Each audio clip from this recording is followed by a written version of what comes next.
When the first child disappeared, police believed it was an isolated tragedy. But when another vanished, and then another vanished, investigators realized a predator was hunting children across British Columbia.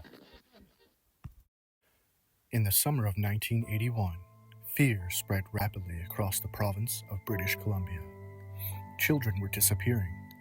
Teenagers vanished while walking home, waiting for rides, or simply going about their daily lives. At first, the cases seemed unrelated. Different towns, different victims, different circumstances.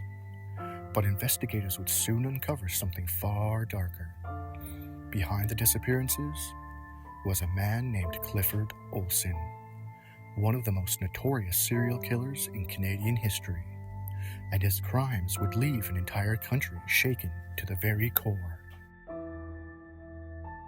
Clifford Olson had already spent much of his life involved in crime. He was known as a manipulative con artist, constantly running scams and fraud schemes. By the mid-1970s, Olson had been in and out of prison multiple times. In 1976, while serving a sentence, Olson managed to gain favorable treatment from the authorities by acting as an informant against one of his own cellmates. He even convinced the man to write out a confession. Later, Olson claimed that conversations with the inmate had sparked something dark within him. According to Olson, it was during this time that he first developed his violent fantasies involving children. Whether this was the truth or simply another manipulation remains debated to this very day. But within just a few years, those fantasies would become reality. On November 17, 1980, 12-year-old Christine Weller disappeared from Surrey, British Columbia. Her body would not be discovered until Christmas Day. She had been strangled with a belt and stabbed repeatedly. Tragically, she would only be the first. Over the next several months, more children and teenagers began to vanish. 13-year-old Colleen Marion Daignault disappeared in April of 1981. Her body was discovered months later. Just days after her disappearance, 16-year-old Darren Tobe John Shroud was abducted and murdered. His body was found less than 2 weeks later. In May of that same year, 16-year-old Sandra Wolfsteiner was kidnapped and killed. Only weeks later, 13-year-old Ada Anita Court would also lose her life. By the summer of 1981, the killings escalated dramatically. The month of July 1981 would become one of the darkest periods in this investigation. Within just weeks, 6 more young victims were murdered. 9-year-old Simon Partington was abducted, assaulted, and strangled. 14-year-old Judy Cosma disappeared soon after. Her body was later discovered near Weaver Lake. 15-year-old Raymond King II was abducted and brutally beaten to death. Then came Sigrun Arnd, an 18-year-old tourist from Germany who had been traveling through Canada. She, too, became one of Olson's victims. 2 more teenagers followed shortly after. 15-year-old Terry Lynn Carson and 17-year-old Louis Chartrand were murdered within days of each other. By the end of July, 11 young lives would be lost. On August 12, 1981, Olson was finally arrested. The arrest came after he attempted to abduct 2 young girls. Investigators quickly began connecting him to the growing list of unsolved disappearances. Soon, Olson was charged with murder. But what happened next shocked the entire country. During the investigation, authorities faced a horrifying problem. Several victims had still not been located.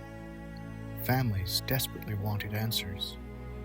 Olson offered investigators a deal. He agreed to confess to the murders and reveal the locations of the bodies. In return, the government agreed to pay him $10,000 for each victim into a trust for Olson's wife and child. In total, his family would receive $100,000 after Olson cooperated with investigators. The deal outraged many Canadians. To many, it felt like a killer had been rewarded for his crimes. In January 1982, Olson pled guilty to 11 counts of murder. He was given multiple life sentences.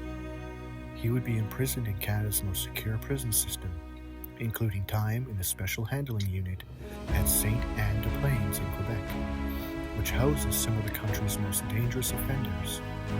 At sentencing, the judge delivered a chilling statement. He said his opinion was that Olson should never be released. Allowing him back into society, the judge warned, would be foolhardy. Psychiatric evaluations seemed to support that belief. One forensic psychiatrist gave Olson a score of 38 out of 40 on the psychopathy checklist, an extremely high score that placed him among the most dangerous and manipulative offenders studied. Despite the horrific nature of his crimes, Canadian law allowed Olson to apply for parole after serving a minimum number of years. In 1997, he applied for parole under Canada's so-called faint hope clause. The request was denied. Olson attempted parole again in 2006. During that hearing, he made bizarre and often false claims, including such as insisting that the United States had granted him clemency for providing information related to the September 11 attacks. The board rejected the claims and denied parole once again.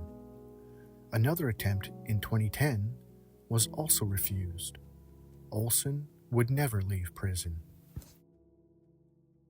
In September 2011, reports surfaced that Olson was suffering from terminal cancer.